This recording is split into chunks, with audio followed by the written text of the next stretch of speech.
Amatakiapi, Chajemi Tawaki, Ali Moran, Amacha Pikashto, Chante Washtinape, Chuzapi. Hello, my relatives. My name is Ali Moran, and I am from the Cheyenne River Sioux Tribe, the Wakpá Wašté Scholars. And it is an honor to be here with you all today to discuss Native American women in the workforce. And a little bit about me. I work in policy and work in government, tribal government, state government, and federal government, and involved in all three sectors. And also, I'm just really big on, making a change, not only for my tribal nation, but for our nation as a whole, and especially making a systemic change, which I had the opportunity to do when I was the senior policy analyst for the state of South Dakota in the Department of Tribal Relations. And as a Native American woman working in that space, I was the only person of color oftentimes in these spaces. And but it's important for Native American women to be in these spaces, and Native Americans to be in these spaces where decisions are made for our tribal nations, oftentimes without our tribal nations. And so more and more we're seeing Indigenous women in these political realms, in these political spaces. And I would just like to highlight two of our most outstanding Native American leaders that we have currently in Indian country. And that is for the first time ever in US history, we have a Native American in a presidential cabinet position. And she is currently also the Department of Interior Secretary, and that is Deb Haaland. And she is a Pueblo woman from New Mexico. And we also have Sharice Davids, who's from the state of Kansas. And both of them are leading the way for women, and especially Indigenous women throughout the nation.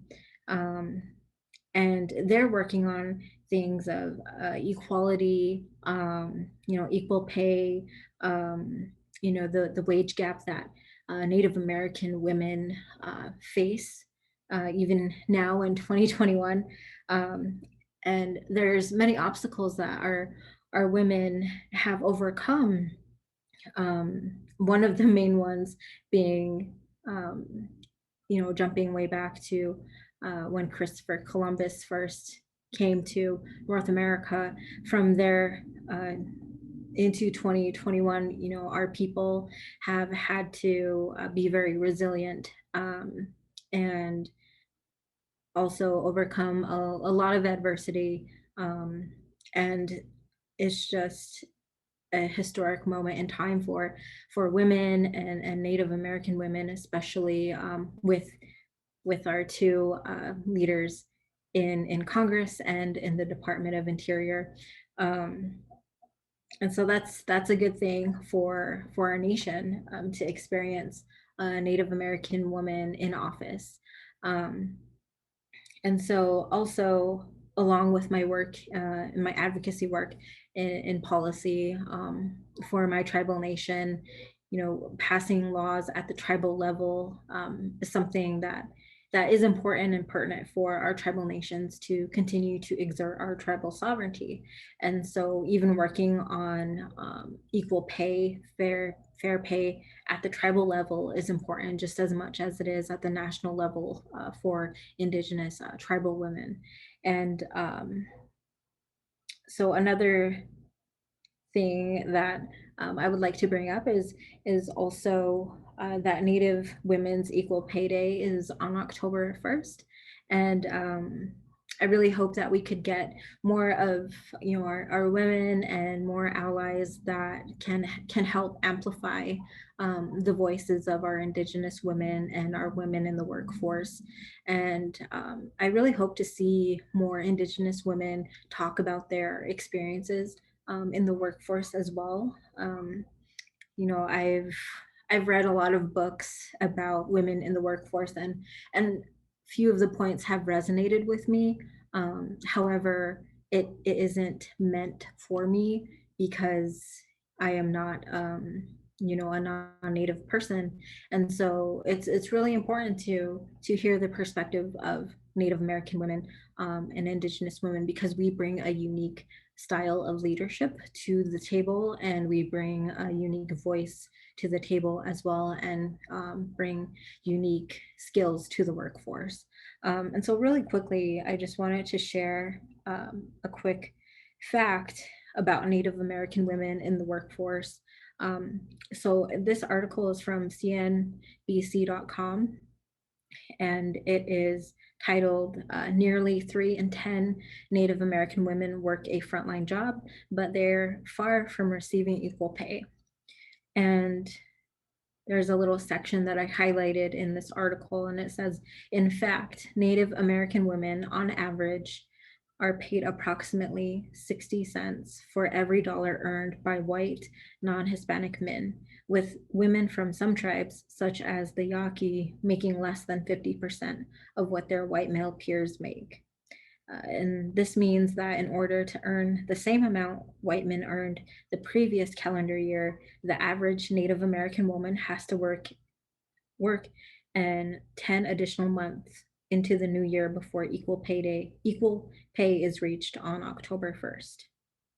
And so when we advocate for equal pay for women all across the board, we should also really help amplify, as I said earlier, help amplify the voices of Native American women also. And I'm really glad that Claire asked me to present today, because so often our voices and our people are forgotten about, especially when it comes to important topics such as the workforce and such as equal pay. And so I'm really happy to have had this opportunity to shed some light on some of the historic triumphs of Indian country and of our Indigenous peoples, and especially our women, by sharing with you two exceptional women that are leaders throughout the nation now, and also to discuss with you, the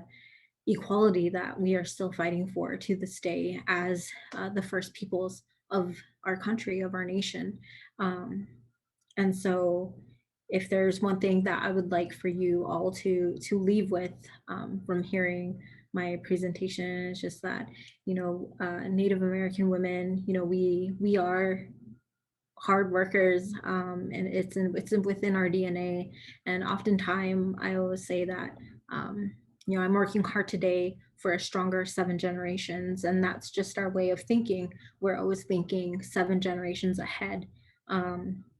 And so I always say, I'm working hard today for a stronger 7 generations, and that my grind is hereditary, because the women of our tribes have been working hard since the beginning, and the women are the backbone of the nation, of our tribal nations.